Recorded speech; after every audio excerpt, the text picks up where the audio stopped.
Hello दोस्तों, welcome back in my channel दोस्तों।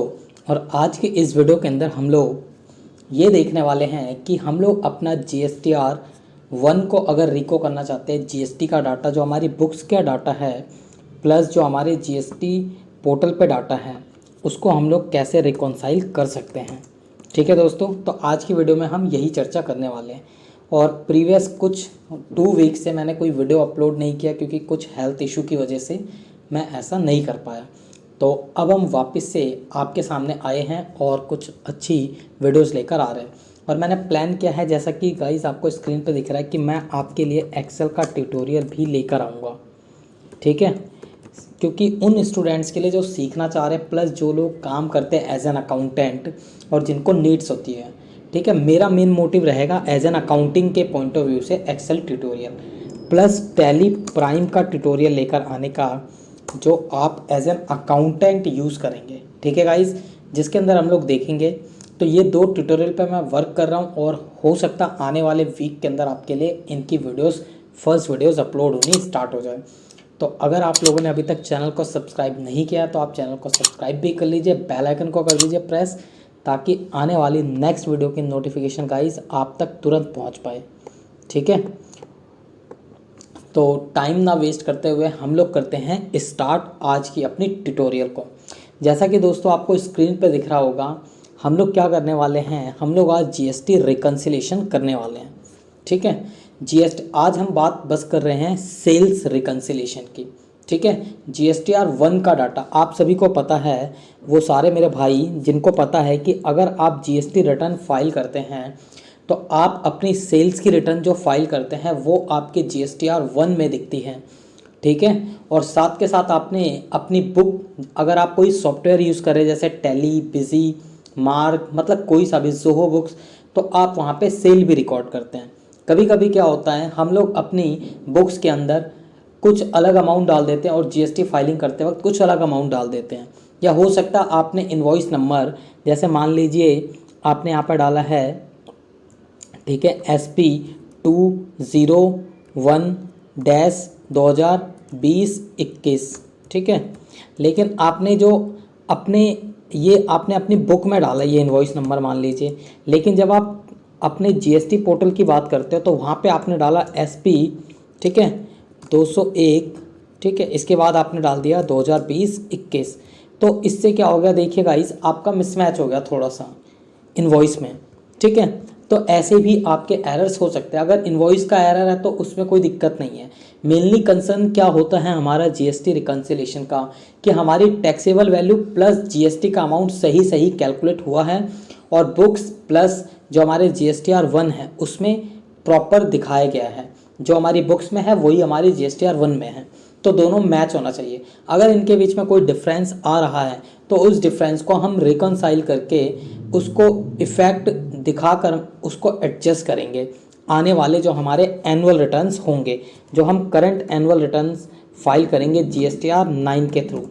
ठीक है गाइस, तो ये काम आपको अभी से कर लेना चाहिए ताकि आप GSTR 9 फाइल करते वक्त रश ना करें। तो मेरे वो सारे फ्रेंड्स, वो सारे स्टूडेंट जो GST भी सीखना चाहते हैं प्रैक्टिकल, तो उनके लिए ये एक बेनिफिट है, अच्छा एडवांटेज आपको मिलेगा। मैं यहाँ पे प्रैक्टिकल शेयर करता हूँ आपके साथ ताकि आपको काफ़ी ज़्यादा हेल्प मिले आपकी वर्क्स के अंदर। ठीक है, तो ये तो मैंने आपको कुछ बताया। अब यहाँ पे हम कैसे GST रिकन्सिलेशन करते हैं, तो आइए स्टार्ट करते हैं। सबसे पहले क्या करना है गाइस, सबसे पहले आपको यहाँ पे अपनी जो बुक है, चाहे आप टैली पे बना रहे हैं, चाहे आप बिजी पे बना रहे हैं, चाहे आप किसी और सॉफ्टवेयर का यूज़ कर रहे हैं, वहाँ से आप अपने सेल्स रजिस्टर को या फिर जो भी आपकी सेल है उसको एक्सपोर्ट कर लीजिए, जिस तरीके से भी आप एक्सपोर्ट कर सकते हैं। ठीक है, मैंने यहाँ पे अपने बुक में से कुछ डाटा एक्सपोर्ट कर लिया है, जैसा कि आपको फर्स्ट टैब में दिख रहा है, सेल्स एज पर बुक। इसके बाद मैंने क्या करा गाइस, एक सेकंड टैब बनाया है, ठीक है, जिसके अंदर मैंने GSTR 1 जो आपको दिख रहा है, GSTR 1 के डाटा को भी एक्सपोर्ट कर लिया है GST पोर्टल से डाउनलोड करके एक एक्सेल शीट बनाई है। देखिए GST पोर्टल से जब आप डाउनलोड करेंगे तो आपके पास बहुत सारे इन्फॉर्मेशन आएंगे रिटर्न्स के अंदर। मेनली आपको जो इन्फॉर्मेशन चाहिए वो कुछ इतना ही चाहिए। एक आपको GST जो पर्सन है उसका जीएसटी चाहिए, रेसिपेंट का नाम ले लीजिए, आप इनवॉइस नंबर ले लीजिए, प्लस इनवॉइस डेट मिल जाए तो बेस्ट है, और साथ के साथ आप इनवॉइस वैल्यू अगर है तो ठीक है, नहीं तो हमें इसकी ज़रूरत भी नहीं है। टैक्सेबल वैल्यू जीएसटी, बस इतना ही चाहिए हमें, इसके अलावा हमें कुछ नहीं चाहिए। ठीक है गाइज, तो इस तरीके से आपके पास GSTR1 से डाटा आ जाएगा। अब GSTR1 में होता क्या आपको पता, आपका नॉर्मल सेल जो किया वो तो होता ही है, साथ के साथ जो आपने क्रेडिट नोट वगैरह इशू करे हैं उसको भी यहाँ पर ले आइएगा, क्रेडिट नोट। ठीक है, तो मैंने क्या करा है, अगर मैं आपको दिखाऊँ, ये मेरे ऊपर सेल्स के डाटा, और मैंने क्या करा है बीच में, अगर मैं आपको दिखा पा रहा हूँ तो यहाँ पे अगर आप देखेंगे तो यहाँ पे मैंने एक क्रेडिट नोट, जैसे आपको नेगेटिव दिखेंगे, देखिए गाइस, जैसा कि ये सब आपको नेगेटिव दिख रहा है, तो इसका मतलब क्या है, मैंने इन क्रेडिट नोट्स को नेगेटिव कर दिया है। ठीक है, ऐसा क्यों किया है, देखिए अगर आप जब डाटा लेकर आते हैं तो आप इनको नेगेटिव कैसे कर सकते हैं। ठीक है, क्रेडिट नोट को मैंने नेगेटिव क्यों किया है, इसके पीछे रीज़न क्या है। जैसे मान लीजिए ये जो इन्वॉइस है वो बेनेटन इंडिया का है ना, बेनेटन इंडिया का है, तो अगर बेनेटन इंडिया का ये इन्वॉइस है, ये क्रेडिट नोट है। ठीक है, अब इसका इन्वॉइस भी होगा, तो मान लीजिए बेनेटन इंडिया का कोई इन्वॉइस है जो 1000 रुपये का है और उसके अगेंस्ट 100 रुपये का क्रेडिट नोट है, तो अल्टीमेट मेरी सेल 900 रुपये हुई। तो मैं इसको क्या करूँगा, मैं इसके आगे अगर माइनस लगा दे रहा हूँ तो इसका मतलब क्या हो जाएगा गाइस, इसका मतलब ये हो जाएगा कि मेरा जो है अमाउंट ऑटोमेटिक से 900 रुपये आ जाएगा जब मैं इसको प्लस करूँगा, है ना। तो देखिए अगर मैं इसको प्लस करने जा रहा हूँ तो यहाँ पे इन दोनों का सम कितना आ जाएगा, 900 रुपये। तो इस तरीके से नेट वैल्यू आ जाएगी। तो अगर आपके पास भी क्रेडिट नोट है तो आप उसको माइनस में दिखा दीजिए।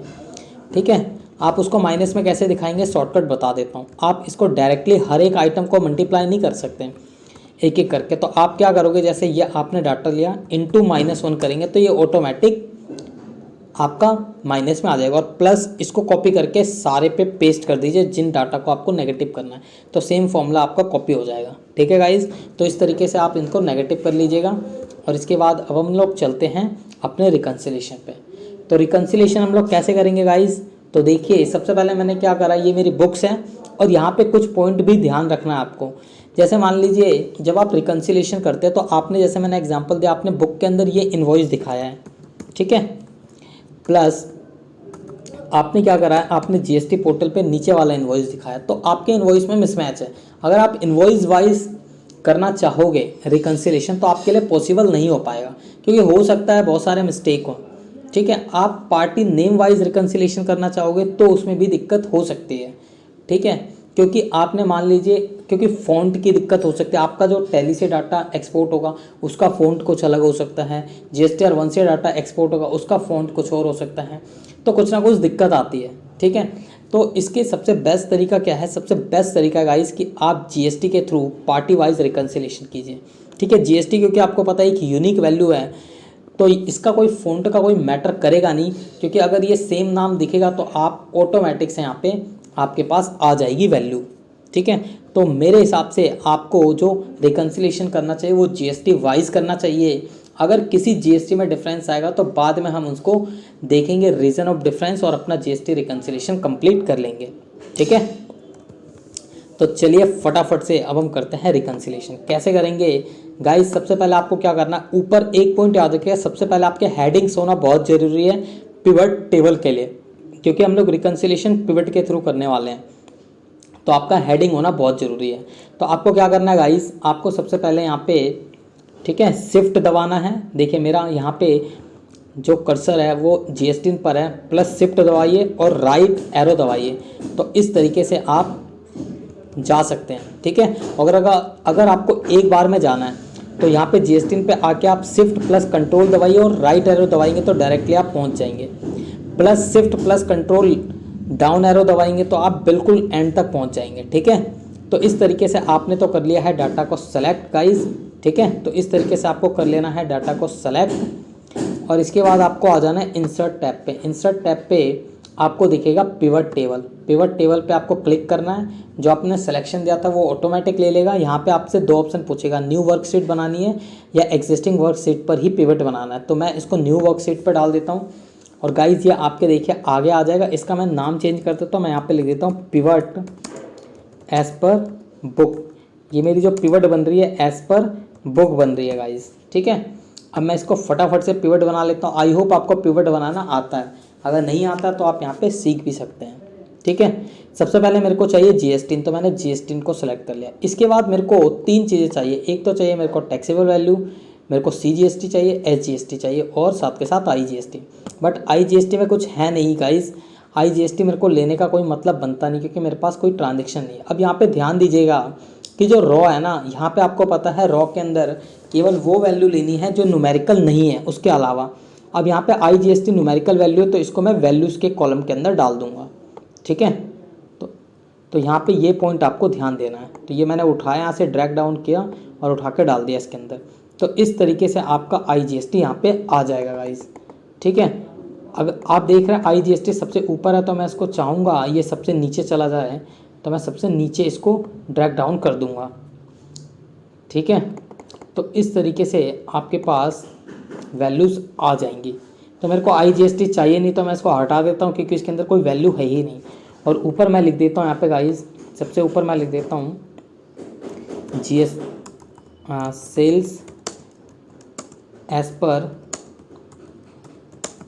पर बुक। ये मैंने लिख दिया यहाँ पे sales as per book. I hope आपको पॉइंट समझ में आ गया। अब हम क्या करते हैं, ये तो हमने पिवट बनाया सेल्स एज पर बुक के अकॉर्डिंग।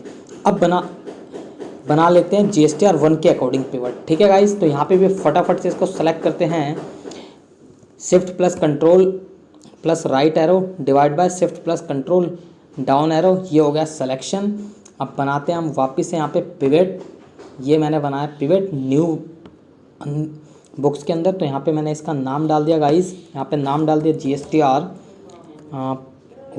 पिवट, ठीक है। GSTR1 का पिवट ये होगा।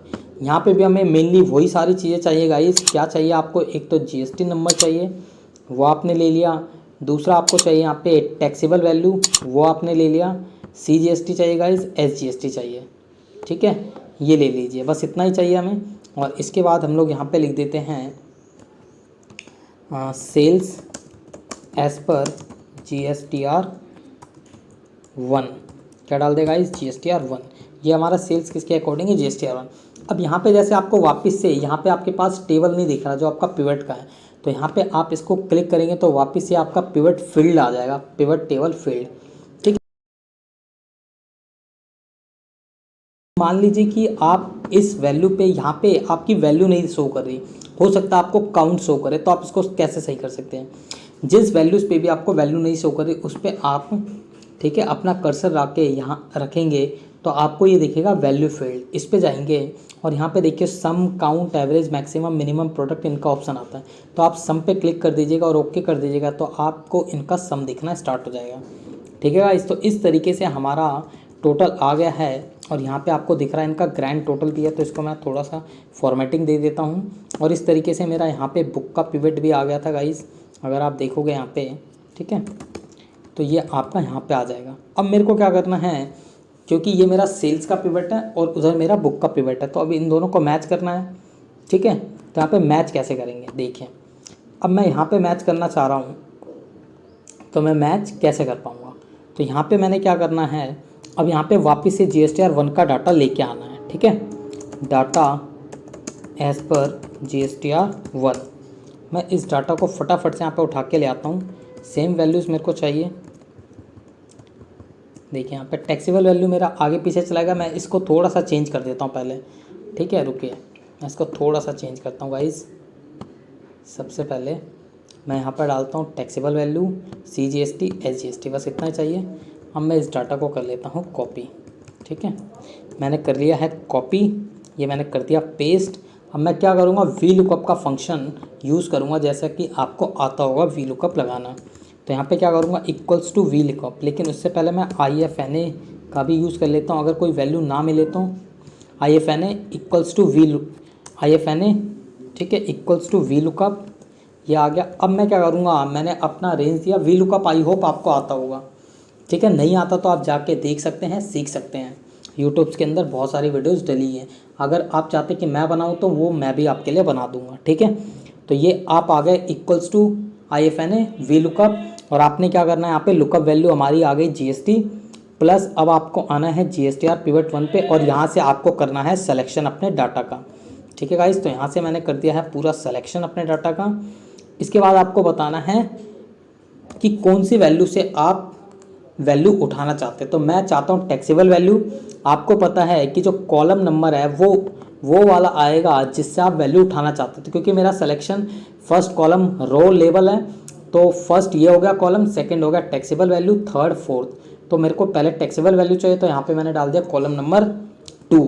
इसके बाद एग्जैक्ट मैच चाहिए, तो उसके लिए मैं 0 डालूंगा और एंटर कर दूंगा। ठीक है, यहाँ पे एक पॉइंट और डालना है गाइस, क्योंकि हमने यूज़ करा है IFNA। तो यहाँ पे और चीज़ें देख लेते हैं थोड़ा सा। अगर मान लीजिए ये वैल्यू मैच नहीं करता तो आपको ये दिखाए आपकी वैल्यू 0। ठीक है, अगर ये मैच नहीं करता तो आपकी वैल्यू ये दिखाए 0। तो यहाँ पे जैसे ही एंटर करेंगे तो इस तरीके से आपको वैल्यू देखने को मिलेगी। डैट मीन्स ये आपको कोई भी वैल्यू आपके GSTR 1 में नहीं है, इसलिए ये नॉट वैल्यू की वैल्यू आ रही है। ठीक है, तो इस तरीके से भी आप इस पर काम कर सकते हैं। ठीक है, चलिए और देख लेते हैं। यहाँ पे एक बार इसी फॉर्मूले को कॉपी कर लेते हैं, लेकिन उससे पहले आप क्या करेंगे, इसको फिक्स कर देंगे। जो आपका रेंज है, रेंज चेंज नहीं होना चाहिए, क्योंकि आपको पता है VLOOKUP लगाते वक्त आपका रेंज चेंज हो जाएगा अगर आप कॉपी करेंगे। तो इसी फॉर्मूले को वापस से कॉपी करते हो, नीचे के 3-4 पे और अप्लाई कर देते हैं। तो यहाँ पे लग रहा है गाइस कि फॉर्मूला हो सकता है आपका गलत लग गया है, इसलिए यह आंसर नहीं आ पा रहा है। तो इसको वापस से दोबारा से फॉर्मूला लगाते हैं हम लोग। एक बार वापस से देखते हैं, इक्वल्स टू IFNA। ठीक है, इक्वल्स टू VLOOKUP। इसके बाद VLOOKUP लगाने के बाद गाइस यहाँ पे आना है, मैंने दे दिया है। इसके बाद आपको आना है रेंज पे, और रेंज को सेलेक्ट कर लेते हैं हम लोग फटाफट से। ये रेंज सेलेक्ट कर लिया, सेकंड कॉलम से मेरे को वैल्यू उठानी है। इसके बाद अगर ये वैल्यू नहीं देगा तो मेरे को दे देना है यहाँ पे ये आ गई वैल्यू। ठीक है गाइस, तो इस तरीके से आपको VLOOKUP का फॉर्मूला लगा देना IFNA के साथ। ठीक है, तो अब इस फॉर्मूले को कर लेते हैं। यहाँ पे रेंज को हम फिक्स F4 के थ्रू दबा के, F4 दबाए तो रेंज होगा फिक्स, प्लस किया कॉपी और नीचे की वैल्यूज़ में कर दिया इसको।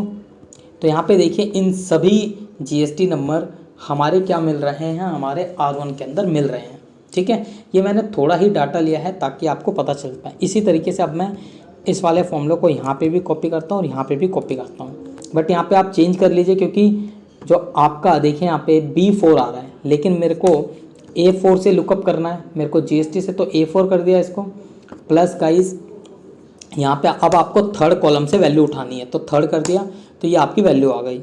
ठीक है, इसको कॉपी करके यहाँ तक नीचे तक मैंने पेस्ट कर दिया। इसी तरीके से इस वाले को भी सही कर लीजिए। यहाँ पे आ रहा है C4, लेकिन आपका होना चाहिए A4, क्योंकि आप GST से लुकअप उठाना चाहते हैं, और कॉलम नंबर आपको चाहिए 4, तो 4 कर दिया। मैं ये मान के चल रहा हूँ गाइस कि आपको VLOOKUP आता है तो आपके लिए GST रिकन्सिलेशन आसान हो जाएगा। अगर नहीं आता तो आप फटाफट से, तो ये मैंने यहाँ पे किया। ठीक है, अब यहाँ पे क्या करना, आपको इन सब का सम कर देना है। तो ऑल्ट, ठीक है, प्लस इक्वल्स टू की को दबाएंगे तो आपका टोटल सम आ जाएगा एक बार में ही। कंट्रोल V से मैंने इनकी कर दी है थोड़ी सी फॉर्मेटिंग। ठीक है गाइज, तो इस तरीके से मैं मानता हूँ कि आपको आता होगा इतना एक्सेल, ताकि आप आसानी से काम कर पाएँ। ये तो मैंने यहाँ पे कर दिया GSTR। ठीक है, मैंने सेल्स के डाटा को R1 से यहाँ मैच कर दिया, तो मेरा सारा का सारा यहाँ पे मैच आ रहा है। यहाँ पे अगर मैं डिफरेंस की अब बात करूँगा, अब मेरे को निकालना है डिफरेंस, तो मैं डिफरेंस वापस से निकालता हूँ गाइस इन तीनों का ही, और यहाँ पे मैंने कर दिया इनको पेस्ट। देखिए डिफरेंस आप कैसे निकालेंगे, आप इस B4 में से आप माइनस कर देंगे E4, तो यहाँ पे B4 माइनस E4, तो आपका टैक्सेबल वैल्यू का डिफरेंस आ जाएगा। ठीक है, इसी तरीके से आप यहाँ पे आपने पेस्ट कर दिया। इसके बाद आपको करना है यहाँ पे C4 से CGST C4 में C4 माइनस, और यहाँ पे हमारे पास है G4 में G4, तो इससे मेरा आ गया CGST का डिफरेंस। पूरे को उठा के कॉपी कर दिया गाइस।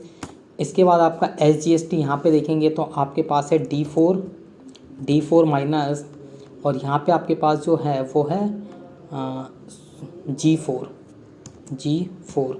गाइस। ये वाला थोड़ा सा आपको देखना है, पे G4 नहीं है, ये वाला तो F4 है ना, तो F4 CGST। तो यहाँ पे इसको हम उठा के कॉपी पेस्ट कर देते हैं, यहाँ पे भी हम इसको उठा के कॉपी पेस्ट कर देते हैं यहाँ तक, तो ये आ गया आपके पास। इसको करना है आपको, ठीक है, इसके बाद कंट्रोल प्लस एंटर से इन सब का सम कर दिया मैंने टोटल गाइस। इसके बाद फॉर्मेटिंग कर दी मैंने थोड़ी सी, तो ये आपको देखने को मिल गया।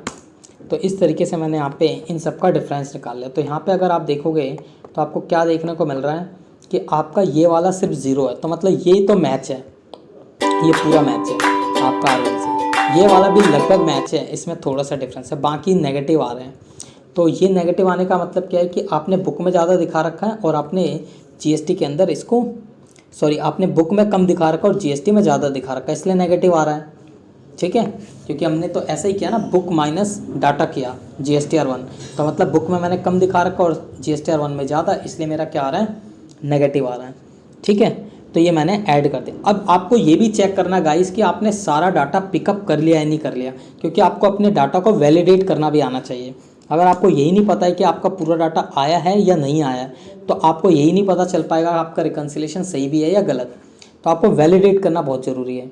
तो वैलिडेट कैसे करेंगे डाटा, चलिए यहाँ पे देखते हैं। अब दूसरा स्टेप, ये तो हमने बना दिया, डिफरेंस निकाल दिया। दूसरा स्टेप है आपके पास वापस से, अब आपको आना है GSTR1 के पिवट पे। ठीक है, यहाँ पे आपको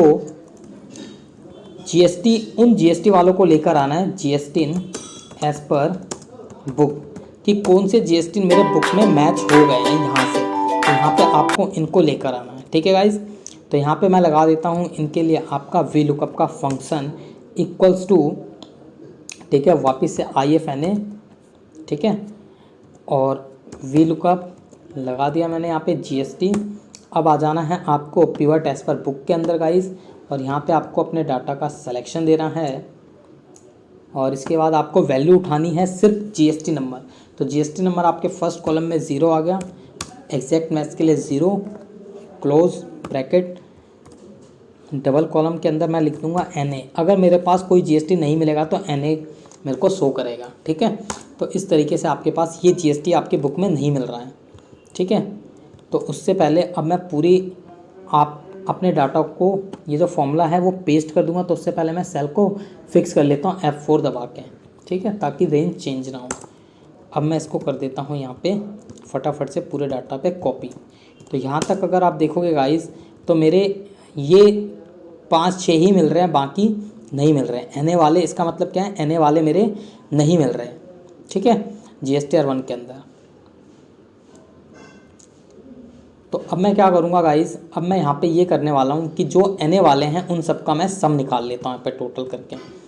ठीक है, जो NA वाले हैं मैं उनका सम निकाल लेता हूँ। तो यहाँ पे मैं निकाल देता हूँ some of data not in books. ये वो डाटा है जो मेरे बुक्स में नहीं है ना। तो मैं इनका निकाल लेता हूँ वैल्यूज़ फटाफट से गाइस। मेरे को इन तीनों का सम चाहिए, तो मैंने ये कर लिया है इनको कॉपी, हेडिंग्स को इसके बाद यहाँ पर डालूंगा। अब देखिए आपके पास एक और फॉर्मूला है समीफ का, उसके थ्रू हम लोग लगाते हैं इक्वल्स टू समीफ, और ये मैंने लगाया। यहाँ पे आपको देना है रेंज, ठीक है, इसके बाद देना है आपको क्राइटेरिया, और इसके बाद देना है सम रेंज। तो रेंज आपको देना है गाइस कि रेंज के अंदर वो वाली वैल्यू आएगी जो आपके NA वाली, ये वाला रेंज आपको देना है। आपको ये वैल्यू लगानी आती होगी। ये क्यों देना है, क्योंकि जो जो NA हैं उन सब का सम चाहिए। तो ये मैंने दे दिया रेंज। अब आपको देना है मेरे को क्राइटेरिया। तो मैं क्राइटेरिया क्या दूंगा कि जो NA है वो मैंने दे दिया क्राइटेरिया। अब मेरे को देना है सम रेंज। तो मैं चाह रहा हूँ कि पहले ये टैक्सेबल वैल्यू का सम आ जाए, तो मैंने दे दिया सम रेंज, और कर दूंगा इसको मैं बंद। तो इस तरीके से मेरा आ जाएगा सम। ठीक है गाइज, इसी तरीके से मैं अगला इन दोनों में भी पेस्ट कर देता हूँ, और इनके थोड़े से फॉर्मूले को चेंज कर देता हूँ। देखिए यहाँ पे जो मेरा वाला था, क्योंकि मेरे को जो रेंज देना है वो देना है E4 का, तो यहाँ से मैं F की जगह इसको कर देता हूँ E4, और इसको भी कर देता हूँ E149। तो इस तरीके से अब ये मेरा आ गया वैल्यू।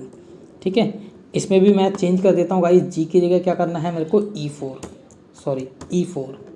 आपको ये फॉर्मूला आता होगा, ये मैं मान के चल रहा हूँ गाइस। नहीं आता तो आप बताइएगा, मैं आपको डिटेल में बता दूंगा इन फॉर्मूलेस के बारे में कैसे यूज़ करते हैं।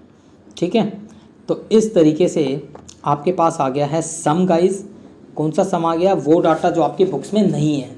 ठीक है, अब हम करते हैं अपने डाटा को वैलिडेट, कि हमने सारा डाटा यहाँ पे शो कर लिया है। तो कैसे वैलिडेट करेंगे, सबसे पहले आपको लेना है यहाँ पे डाटा एज पर बुक।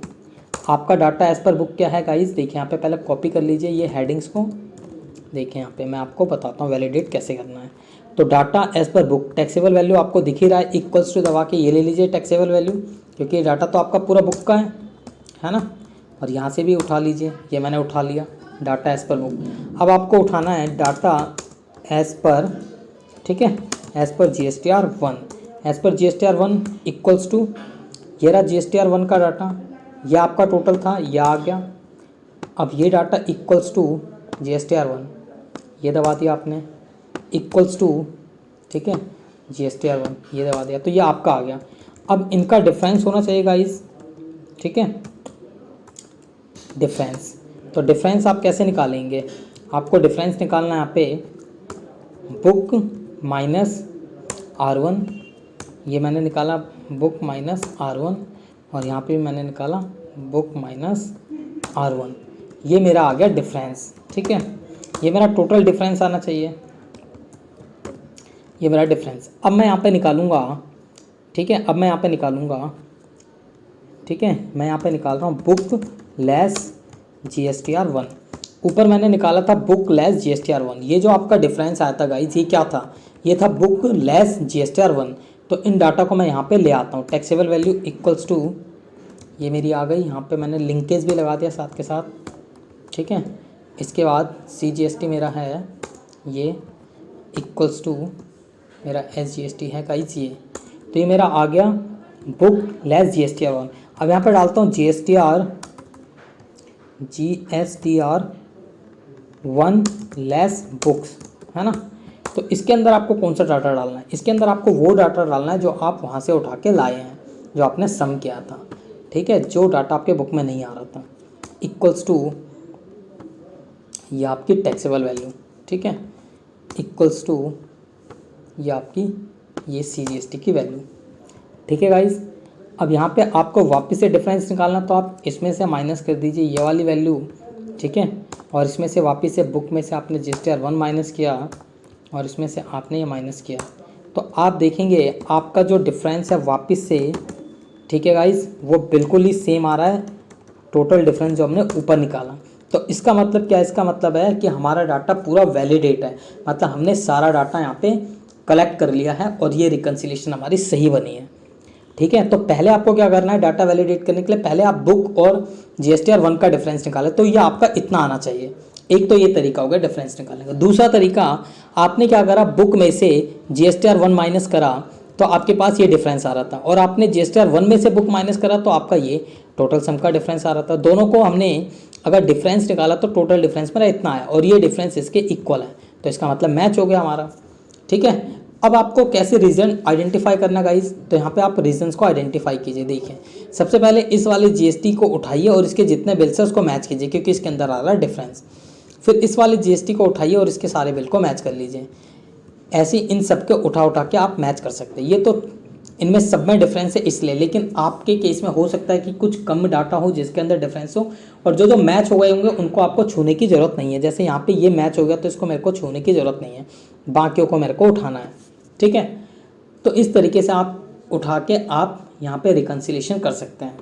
और ऐसे ही GSTR1 में आप जाके देख सकते हैं कि यार ये NA वाले मेरे बुक्स के अंदर आ नहीं रहे, तो इसका मतलब क्या है, ठीक है गाइस। मेरे केस में बहुत ज़्यादा आ रहा है, क्यों, क्योंकि मैंने जो सेल्स का डाटा है वो आधा ही लिया है गाइस, इसीलिए ऐसा आ रहा है। और मैंने जो GSTR1 है उसका पूरा डाटा ले लिया था आपको समझाने के लिए, तो आपके केस में ऐसा नहीं होगा, आपका पूरा मैच करेगा लगभग, ठीक है। तो ये इस तरीके से आपको करना है यहाँ पे GSTR1 का रिकन्सिलेशन, ठीक है गाइस। तो आई होप आपको पॉइंट समझ में आया होगा। वीडियो कैसी लगी लाइक कीजिए, कमेंट कीजिए, शेयर कीजिए, साथ के साथ चैनल को सब्सक्राइब कीजिए और बेल आइकन को कर दीजिए प्रेस, ताकि आपको इसी तरीके की अच्छी वीडियोस आगे मिलती रहें, ठीक है गाइस। तो अब हम चलते हैं नेक्स्ट वीडियो में, और कोशिश करूँगा मैं अगली रिकन्सिलेशन आपके लिए परचेज़ की लेकर आऊँ, और वहाँ पर भी हम सीखेंगे परचेज़ रिकन्सिलेशन, ठीक है। और इसके बाद मैं आपको रिटर्न फाइल करना भी सिखाऊंगा। जो नए स्टूडेंट्स हैं, जो नए लोग हैं, जो नए मेरे फ्रेंड्स हैं जिनको नहीं आता, उनको भी सिखाऊंगा। प्लस इनकम टैक्स की कुछ और भी सिखाऊंगा चीज़ें कि कैसे आप कर सकते हैं रिटर्न फाइलिंग वगैरह, कुछ इम्पोर्टेंट टिप्स वगैरह दिया करूँगा। साथ के साथ अपने अकाउंटिंग सॉफ्टवेयर्स के बारे में भी वीडियोज़ आती रहेंगी, ठीक है। अगर कोई अच्छा सॉफ्टवेयर आता है तो उनके बारे में भी मैं आपको बताता रहूँगा गाइज़। तो इस तरीके से हम लोग अपने चैनल्स पे आपके लिए अच्छी अच्छी वीडियोस लेकर आते रहेंगे। ठीक है, तो आज के लिए बस इतना ही। मिलते हैं नेक्स्ट वीडियो में गाइस। अपना ख्याल रखिए। Take care.